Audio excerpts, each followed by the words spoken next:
Right, should be recording. I just want to see the file. I see the file. So we are continuing going medieval. There we go. This has not been a heavy week for news, so I actually don't have too much to talk about. Which maybe will mean this is a short video. Which is also going to be helpful because I'm working on a review at the moment. It's a little complicated, the situation there.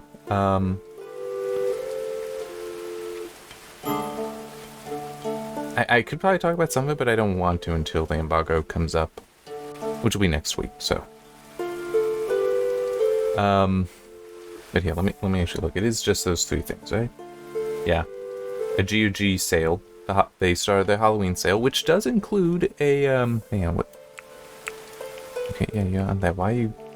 Oh, wait, what? I'm just confused as to why they're saying that they're exhausted. It's like they should have made me go to sleep.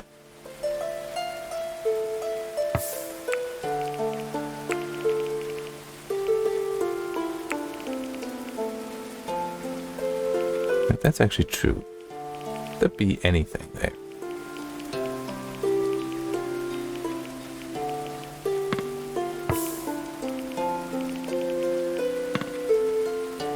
Yeah, that way if he wants to go to sleep, he can. Yeah, so GOG has started its Halloween sale. It goes until November 2nd, I believe? Or was it 1st? November 2nd. And they also just started, well, from my point of view, today, because I record these on Fridays, a giveaway for a Black Set. Under the Skin, it's... Alright. What areas?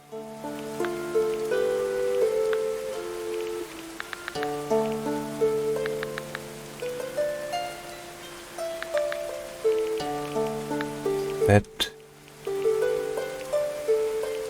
There we go.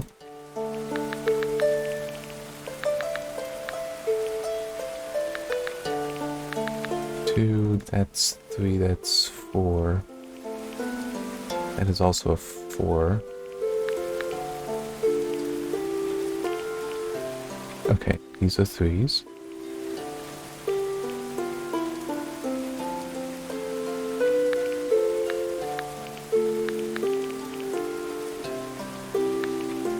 Alright. I think that's...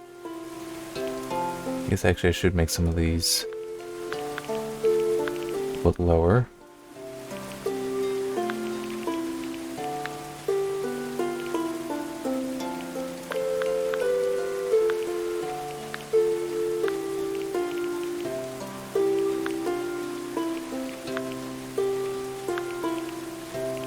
That can be up because that it would be nice if you could like just automatically set like if once they're above this level do this, once they're above that level do that. And I mean like the culinary 12. That is what I'm referring to by level. Alright. So that should do it. That's what I want to do. Where? Okay.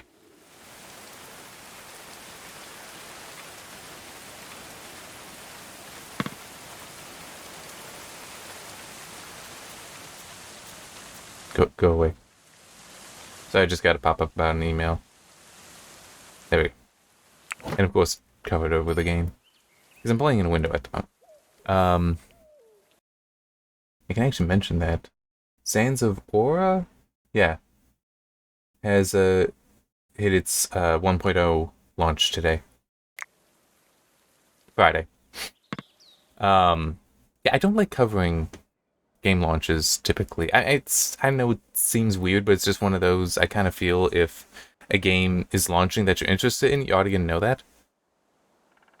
But like press releases leading up to it, that I'll definitely cover. But when the launch actually comes, it's like, I mean, if you care, you know. It's kind of my feeling, so I'll cover other things. And I also don't like doing Accolade stuff. I actually really don't like doing Accolade stuff. Like Accolade trailers and such. Why are people... What? I'm just so confused. You know what? There.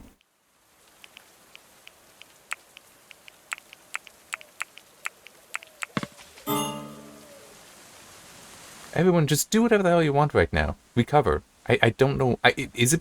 Did I have to deal with the blight so recently that that's what happened?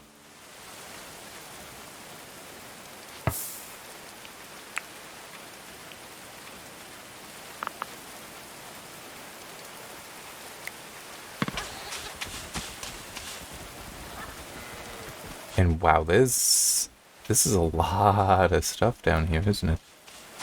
I think I need to start... I mean, there is still more space for things to go in places. But, yeah, let's... Oh, wait, hang on. And, built these yet?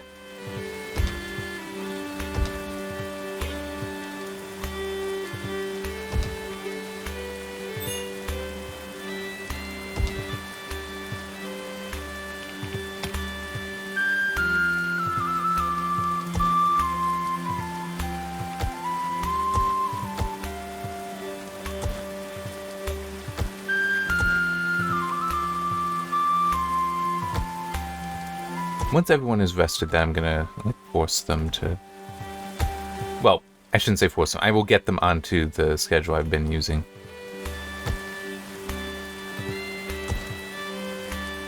Yeah. Okay.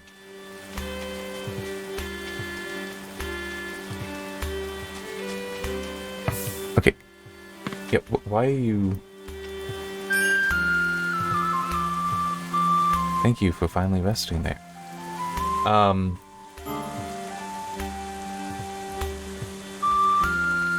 But yeah, I guess I could talk a little bit more about the stuff I tend not to cover. And yeah, like accolade trailers, because like I get it. You want to praise your game, that's awesome, but it's like I don't consider that something to cover in a news write-up.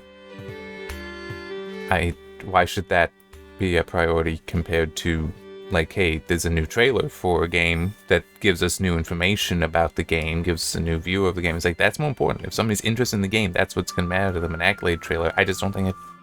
That is also my own bias, though. I just don't see a great... I just don't have a great interest in accolade kind of stuff.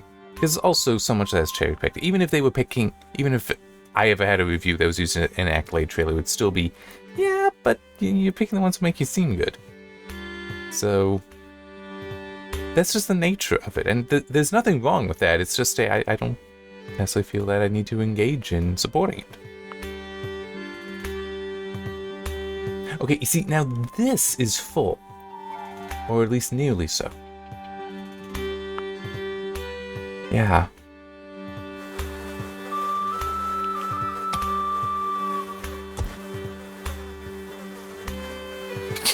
But at least it is also the case I got plenty of stuff.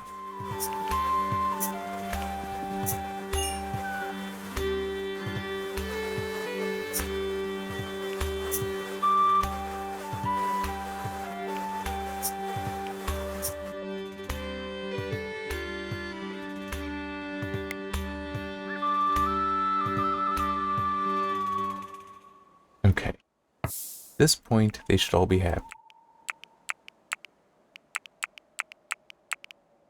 I'm just trying to think if there's anything else to mention. I mean, not really. The GOG sale, various things on sale, including Days Gone, which I couldn't quite get straight when looking at it. Is it that that's a new game? Well, new to GOG? I'm not entirely certain.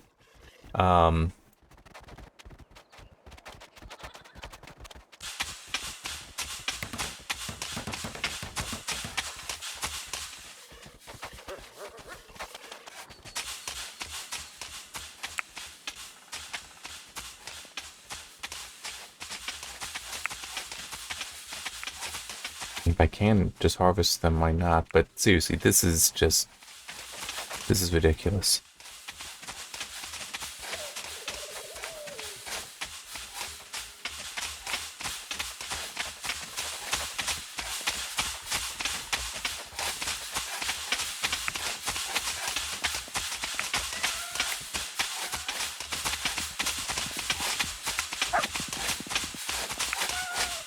This game legitimately should have better management of this stuff.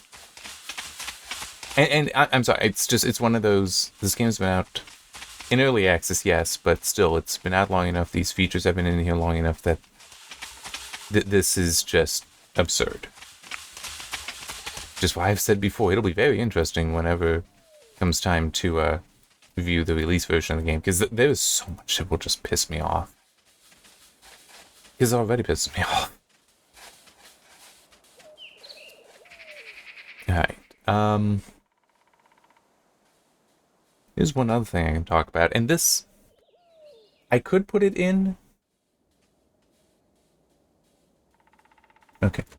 Sorry, I was just looking what, I had a couple emails, just want to quickly look at those. I did see something that I could undoubtedly talk about, and could even write up, but I don't think I should, because I don't think I could cover this news without editorializing some, and I do try to avoid that when I can. At least in the written stuff. So I saw that apparently some researchers figure out how to basically do data poisoning, I think was something like the term there, to images such that when certain AI training methods, at least, machine learning training methods, analyze these images, it corrupts the data such that they think that there's patterns in there that aren't. So like you could trick an AI eventually to believe a cat is a dog. So if somebody asks, give me a picture of a dog, it'll generate a picture of a cat. And I fully acknowledge, I am somebody that I recognize that a lot of the AI stuff, it's just a tool. People are hyping it up to be more than that. It is only a tool. And like any tool, like it's force multiplication, essentially, right? Those that already have the skills that this tool can provide to them and others, those that already have those skills are going to be able to benefit from this, from the tool, if they wish to. Like I'm legitimately, that's, it seems like a lot don't wish to, and then there's going to be a lot who don't have those skills, don't have the skills and experiences that will be able to benefit, because now this will be able to, the force multiplication means it will multiply their very low-level skills to something greater. So, for example, with me, I'm a writer. I have written various stories. I am lousy at artwork, though, at making artwork. Alright? Well, what do I do for cover art? Sometimes I have an idea and I'll try to make it by hand and it won't come out that well, but it's like, it's good enough. So I'll use it. Also, in one story that was science fiction based in space, I used a Hubble image. I did also do some editing, but it's like, again, it's like my own art skills are very limited. So the idea, to me, being able to have a tool that's like, hey, I want this to happen. I want to generate this image because I have the image in my mind and can work on that with this thing to overcome my deficiencies when it comes to creating my own artwork by hand. That's a wonderful thing. That really is wonderful and powerful, because it's not like I can afford to hire an artist, okay, to do this stuff, because that could be hundreds to thousands of dollars potentially.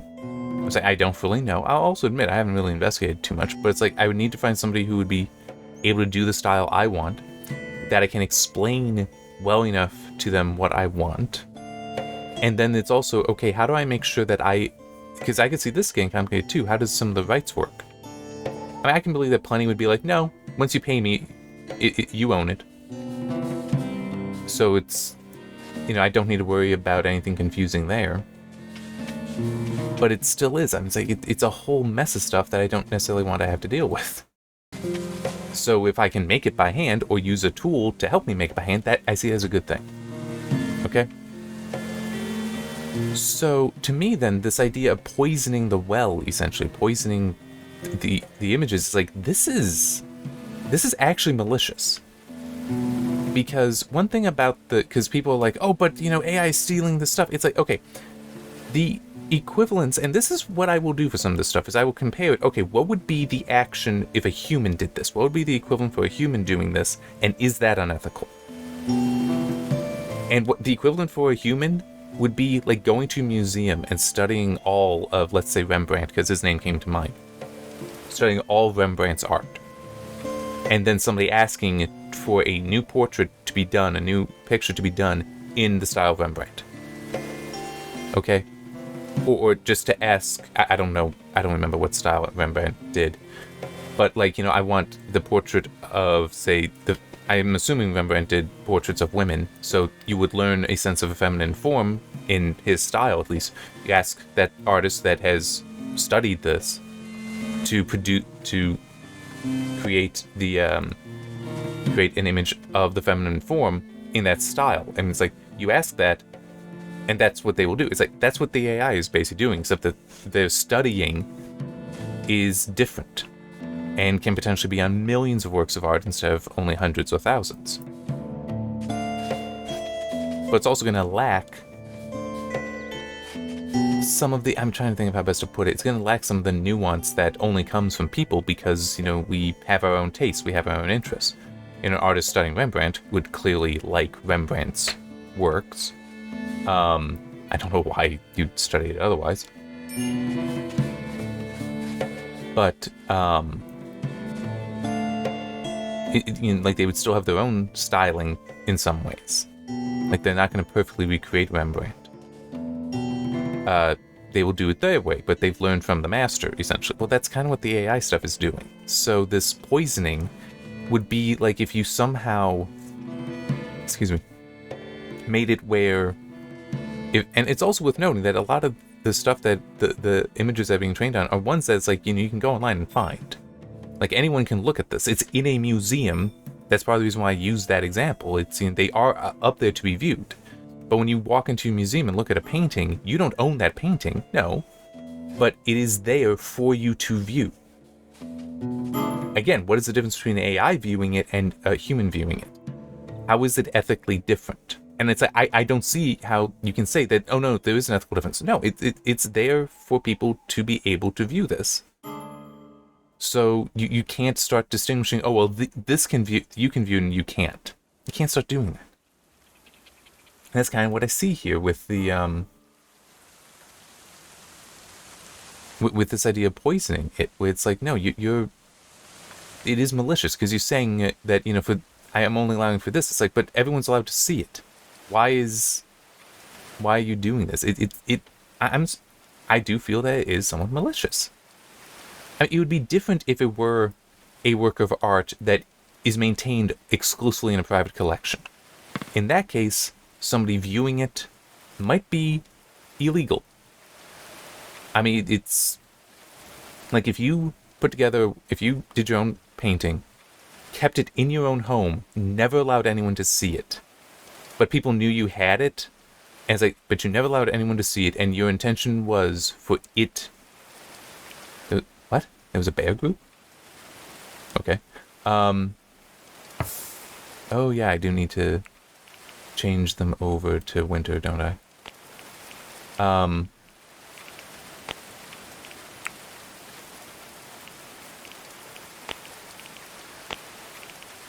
But, if it was your intention that, like, it be destroyed upon your death so no one can view it, it's like, sure, that's your right, your decision. So then if somebody were to break in and make a copy of it, or take pictures of it, it's like, okay, that is now violating that person's rights to that work.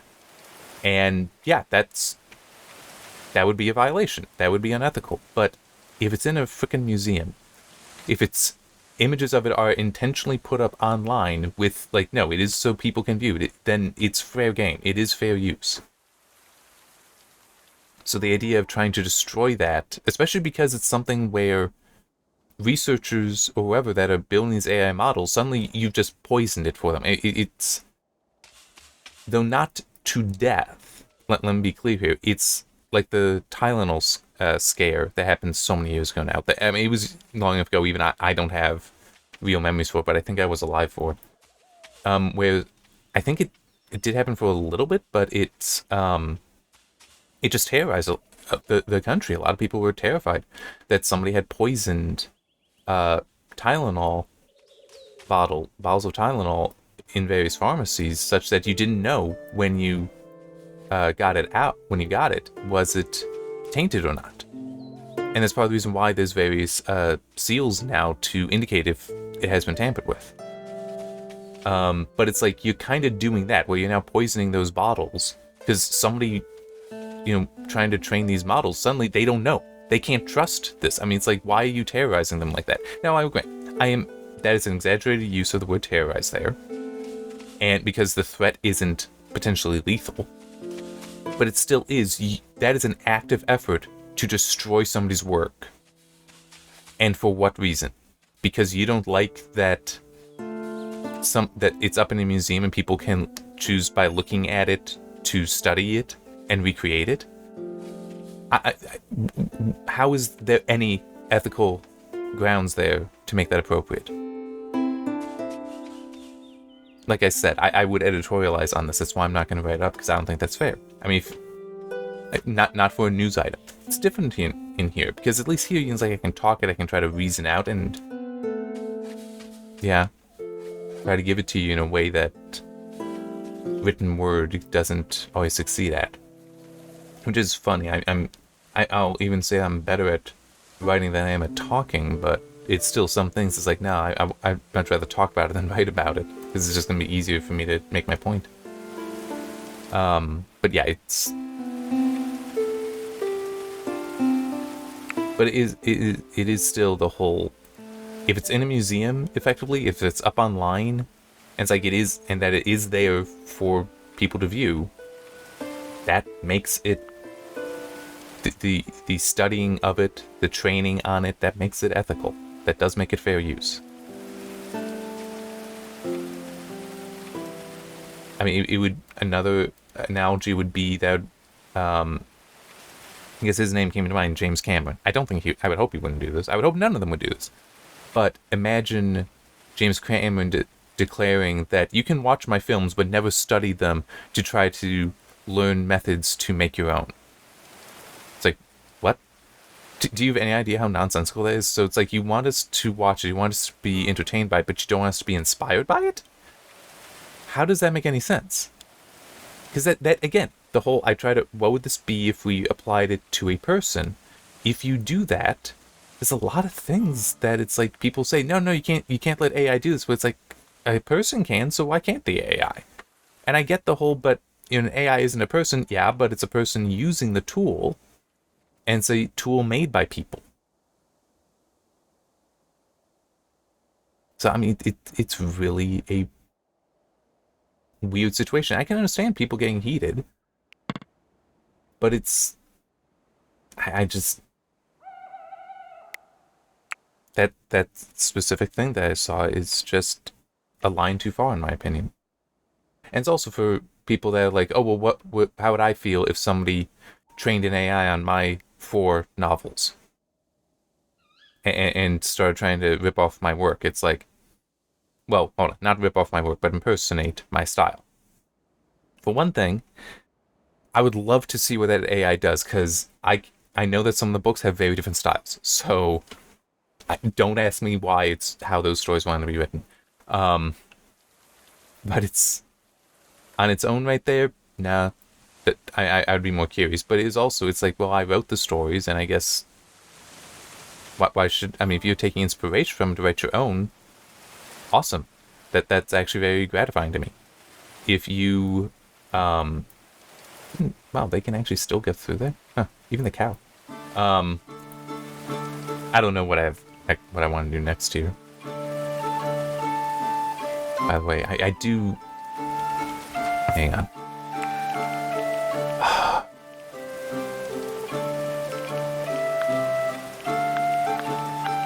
I want to push up Hall. I want that stuff out. It needs to be removed. And I don't know why they're just not.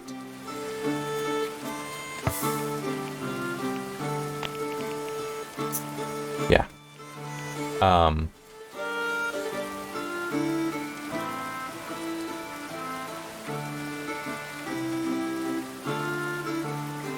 I mean, if it was something like, excuse me,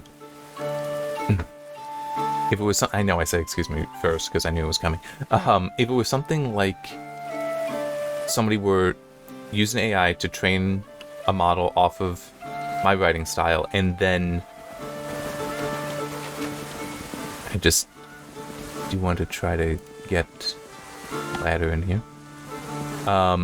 And then tried like selling a story generated in my style that I did not write and impersonate me, like pretend it's mine, then I would have a problem. But that would be the whole you're impersonating me. But if it's just, no, we have the AI trained on me, then it's like, well, okay, why would I don't know why you'd do that. I'm just trying to think, is there any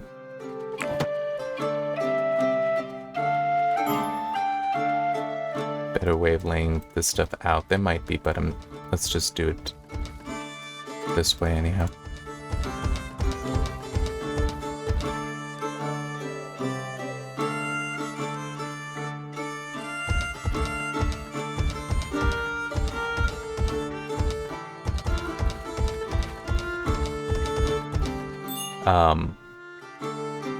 Oh, wait, yes, that's... Okay.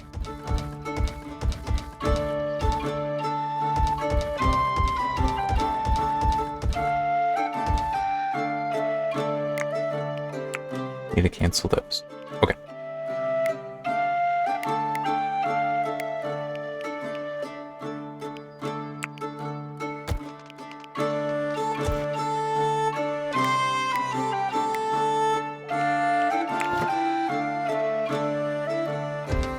There. Okay.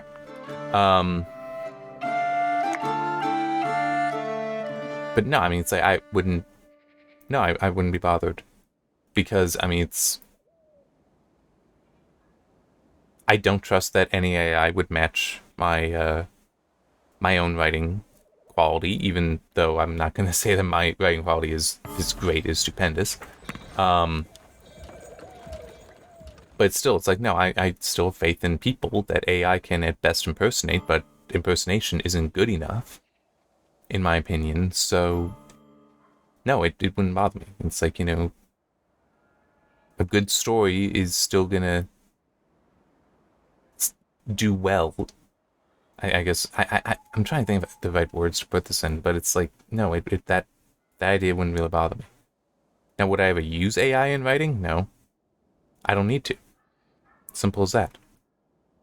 I don't suffer from writer's block, but I do understand the idea that some have, where they given AI a prompt so it will put together various paragraphs or whatever you need, so that, because like you're stuck, you can't think of what to write next, have it generate a bunch, and then it's like, all right, I would hope you don't use it, but you might look at it and be like, okay, well, this gives me an idea, maybe, you know, an idea from it, or maybe it's like, no, I don't like any of what it presented, but it still got me thinking, and then I can do it. It's like, as a way to improve upon, as a way to help address writer's block, I don't see the harm there. And I can see that being very valuable to some people. As I said, I don't suffer from writer's block. I've never had that issue, so I can, yeah, empathize. I can't really sympathize. The closest is, you know, what I said about the artwork, the cover art. It's like, I know my skills aren't good enough there. No, the one thing, though, that I could see myself using AI for, or wanting to use AI for directly in writing, would just be, like, if I could have, like, a super, hang on, where is Giles? No, okay. Like a super spell check or grammar check. That I could enjoy. Right, they have no gold.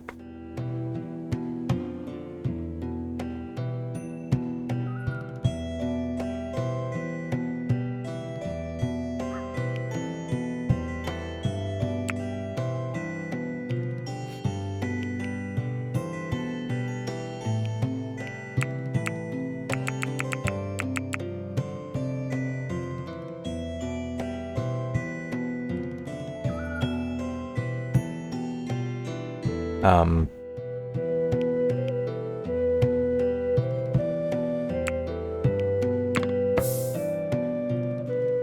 okay. And yes, you can take chickens. Where is the chicken, though?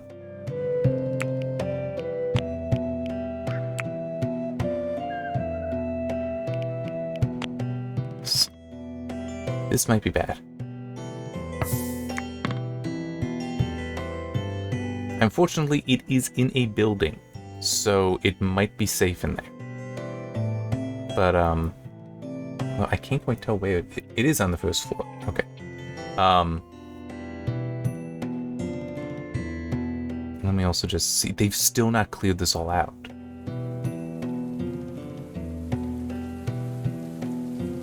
What are they doing then?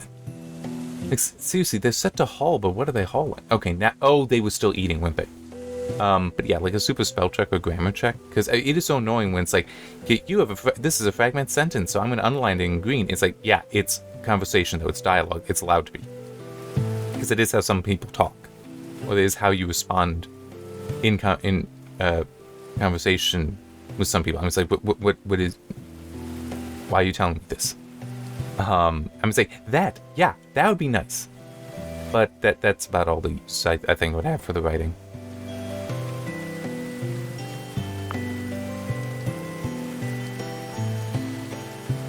But if I couldn't, there is part of me that would like to investigate. I just don't know exactly when or how. But I would investigate using some an AI system for generating art, so that I could come up with cover art. It's like I'm dead serious. That actually I see as being a benefit, because that is somewhere I know I'm weak, and would allow me to do so and have far greater control over if I just hired somebody. Because then it's like, no, I know what the images I want. I don't need to worry about trying to convey that to somebody. I don't need to worry about them having their own interpretation of it. It's a, no, this is what I want to do, and I can directly work with the tool to get there. Where'd the chicken go? Okay, it's in here. It should be good then.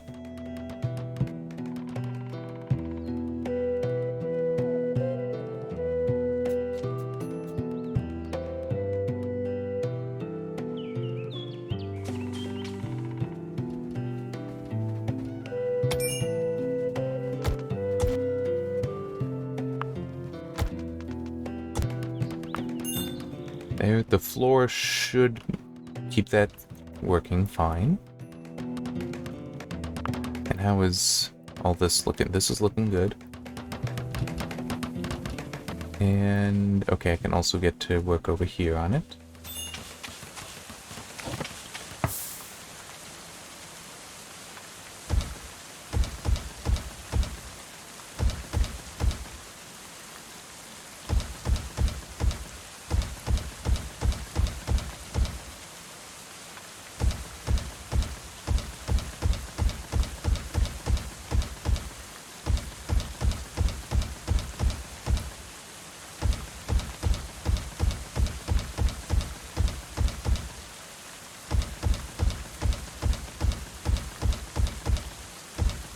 Oops.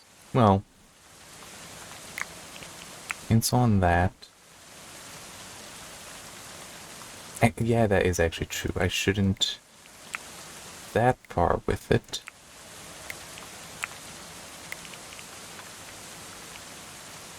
But I can do that.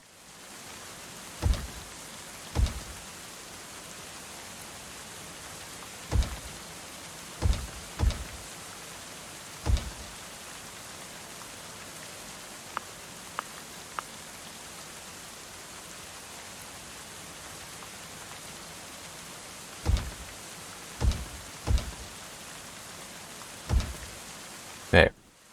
So that way there will be paths around those. That's fine. Oh, yes.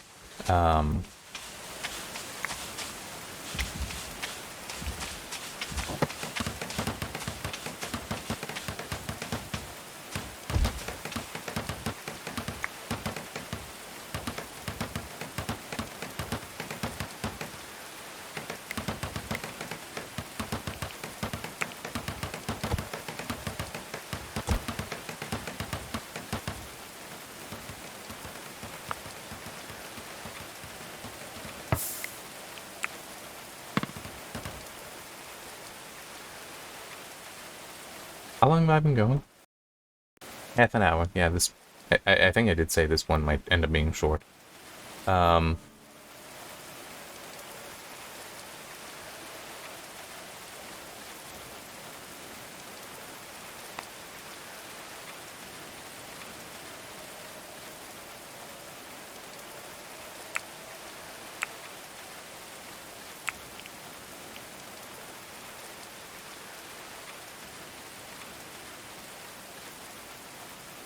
I'm just trying to think if there's anything else with the AI stuff. I mean, it is just.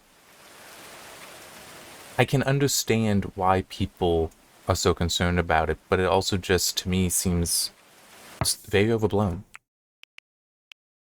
Oh yeah, that's right. I want to do that stuff. Well, that's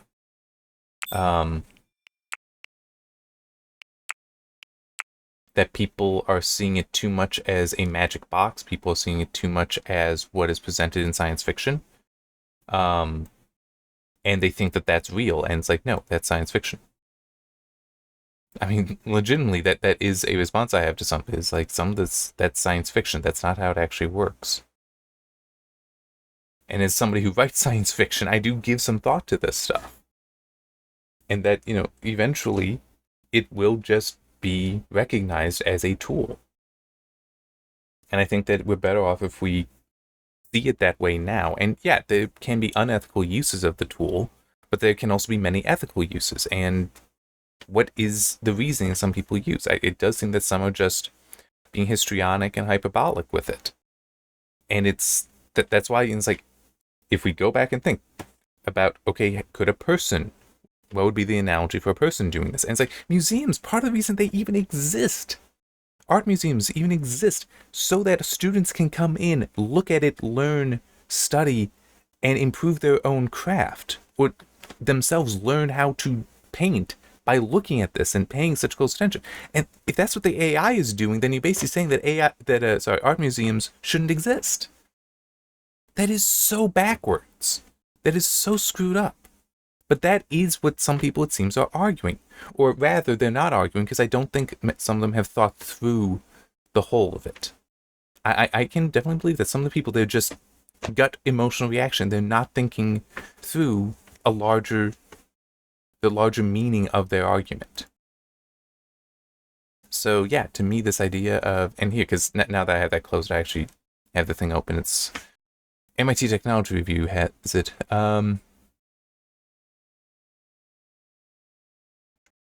I just want to, and supposedly the changes are invisible to the human eye. Yeah, so it tries to poison the training data. In a way, what's funny is kind of what it might be describing there is there's an episode of Star Trek: The Next Generation dealing with the Borg. It's the first one with Hugh, where they developed an impossible shape, and the idea was they implant that into Hugh's systems, and because he was isolated from the collective, he was separated from it. They figured we'll return him to there, but we can poison him. Put this shape in there because he will try analyzing it and it won't work because it's an impossible shape. So it'll just get shunted off and like stored in memory to analyze later. But once he's connected to the collective, then it will spread and they'll all keep trying to. The Borg will try to analyze this and understand it, but fail to. And it would eventually develop enough errors that would cause the collective itself to collapse. And in the episode, what happens is because Hugh, I mean, they name him Hugh, they start actually recognizing that he is, even though he's a Borg, there's still a person there, and they're basically talking about a kind of genocide. And it's like this would kill him, potentially, but also much of the Borg. Plus, there's also the question of he has learned to be an individual. His memories of that could spread the collective and achieve a similar goal, but wouldn't necessarily be genocidal, just may lead to the breakdown of the Borg. And you do see that demonstrated later. That does end up proving accurate, but it was still just this it was kind of a question of ethics and personhood in that episode. And I see this, and it's like, this is kind of what you're talking about here. It's just, we're not, well, some people are personifying the AI because of how they think that it can do this and do that. It's like an AI just doesn't, it isn't, an AI on its own can't replace anybody's job. Somebody has to have the AI do something. Like, a tool doesn't replace somebody's job. Somebody using the tool might. There's also, it's a tool, so figure out how to use it. I talked about, I could see AI being used in my writing to make like a super spell check or super grammar check. It's like, well, what's wrong with that? It's a tool. I mean, were there purists when the likes of Microsoft Word and such, tool word processors with spell checkers, when those came out, did people just refuse to use them because it's like, you can't have this? Think about all the editors it puts out of work or something like that. I mean, it's like, people could just choose not to use it, but still use Word. I mean, writing on a computer is a hell of a lot more comfortable than writing by hand. It's easier to search through. Easier to have multiple copies. It's easier to read in many cases. Easier to distribute. I mean, there's so many benefits there. And it also is something like, a lot of people, well, basically everybody has access to a word processor today in one form or another. That means everyone, well, at least everyone in well-developed countries like the United States. Not everyone in the world, sorry. That would be lovely, but that's not where we are. But it's like everyone in the United States could write a book if they wanted to. They can do it on their phone. They can do it on a computer, on a laptop. They could do it at a library. If they have a USB drive or something, they can keep with it. I mean, it's like this is something that everyone is able to do. That's thanks to the word processor existing. It is a tool.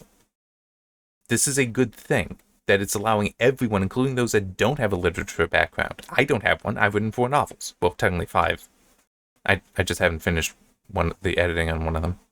And technically there's another 3 that I've just never published.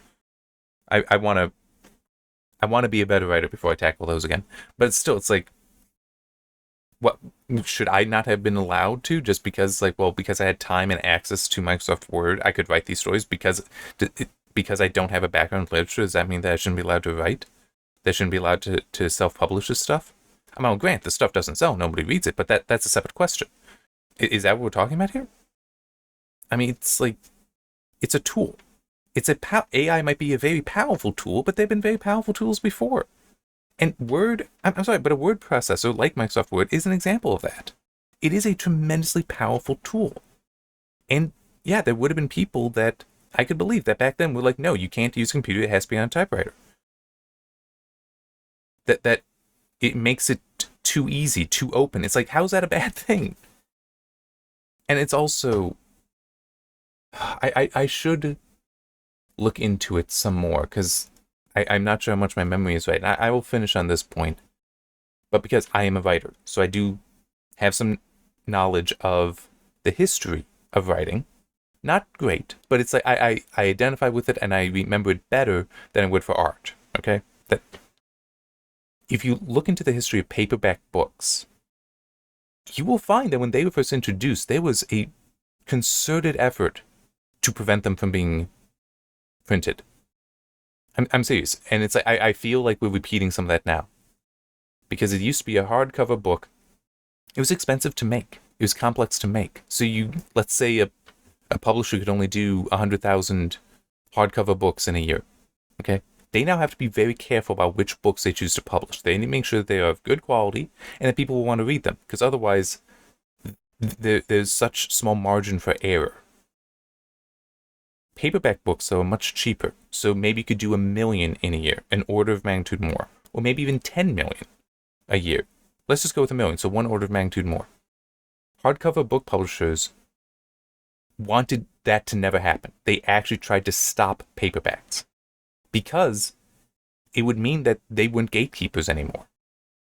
They couldn't as easily say, no, we're not going to print that story because we don't think that's up to our standards.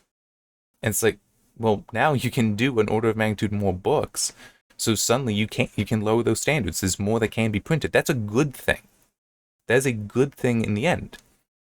But those publishers, they didn't want to allow that because it would undercut them. And there would also be, what if a book that they didn't think would be good, that wasn't quite enough, was actually proved successful? And if somebody else published that, then they're not making the money. So they didn't want that. I mean, it's paperback books and then later pulps as well, because the paper made from wood pulp is of lower quality. So again, you would have hardcover publishers, but also potentially paperback. My brain just turned off. That paperback publishers not wanting to use pulp because it's a lower quality. But it again democratized it, so even more stories could be published, and some of them, yeah, they're pulp. It's a genre, pulp, where it's kind of silly, it's kind of stupid, but they're still entertaining, and that's the fundamental goal. And allowed more people to do this. That's a good thing. There's still a place for hardcover books. There's still a place for the greatest writers in the world, because that's what people want to read. They want to read good literature. But that doesn't mean that entertaining literature that isn't quite as good, it isn't it isn't a masterwork, but it still is entertaining, or maybe it just scratches that itch for you. And it's like one thing, maybe I shouldn't. I look down on like trashy romance novel kind of stuff. I've never read any. I don't think I ever would, but it's like, just seeing like the cover art for it, it's like, well, we know what's going on here, and that's it. It's like, I grant, I don't know it. I'm ignorant of it, of the actual content there, but it just seems like, really? I mean, they even refer to as trash by people that will read them, but it's like, it scratches an itch for some people. It's what people want to read. So, that's a good thing. I'm glad it's there, that they're satisfied by it, that people are enjoying that stuff. I would never want that to go away. And also, the writers there, they might not be as skilled writers, or they are skilled writers, but they have to go fast. Like, you can get one of those out in a month or two, or something like that. It's like, this is good. It is good that can happen. I might never want to read it, but that's irrelevant. Somebody else does. Let them read it then. Good. So, yeah, coming back to the point that I was trying to make, and definitely got a little sidetracked there. AI, I see as a tool, and it can be used to elevate those who already have great skills, and it can be used to enable those who have an interest but lack the skills. That's a good thing overall. And we've seen situations like that come up before. Innovations provide those very things, where it would elevate those with the skills, and it would enable those with the interests. And the world has always proven out better for that. So I don't know why people just constantly seem to forget that. And there was one other thing that entered my mind as I was saying that. Oh, yeah, that's right. One thing that occurred to me when I saw a debate talking about it, it did seem like the person who was advocating against AI, they were speaking about how if those that have an interest but not necessarily skilled, they are now enabled. So there's more, like using books, there's more literature out there. And they were talking as though that's a bad thing, because if there's more literature out there, then the truly good works, the great works, are harder to find. But it's like, okay, he's talking about it going wider, which would be true, but he wasn't talking about it going taller as well. That's like, he wasn't allowing the idea of, or at least not apparently allowing, maybe he would, it's just he wasn't saying it. Because I can't infer that he hasn't considered it. He might just not have been talking about it. But it's like the ones with great skill that could incorporate the tool would elevate, would go higher. So it's not just broadening, it would be making the distribution of literature taller as well. It was like he was assuming there's a ceiling that has already been reached, that we are at peak literature, to continue to use that example, though this was peak art that he was talking about, but like peak literature, and that's it, and you can't surpass that. It's like, why? Why do you believe that that's the case? And I feel that there's a lot of people that's exactly what, that's kind of what they're also coming from, is that we've already seen the peak. This will not allow us to push further. It's only a broadening thing. And I don't see the broadening being bad. I also don't see how you can believe that the peak wouldn't be raised by this. So it's, yeah, that is my view on it. And so this poisoning idea it's an interesting concept, but I do see it as being, if not actually malicious, very near it. I mean, yeah. Now, don't get me wrong. If I did give that, I know I keep talking. I did give the example that if somebody wants stuff protected and they are active in doing so, want stuff protected, want stuff private, and are active in doing so, they have every right then to assume it will not, that their rights to privacy of that material is private. It are maintained. The rights are maintained, and are not violated, and you don't see an AI trained off it. I absolutely 100% agree with that. Okay?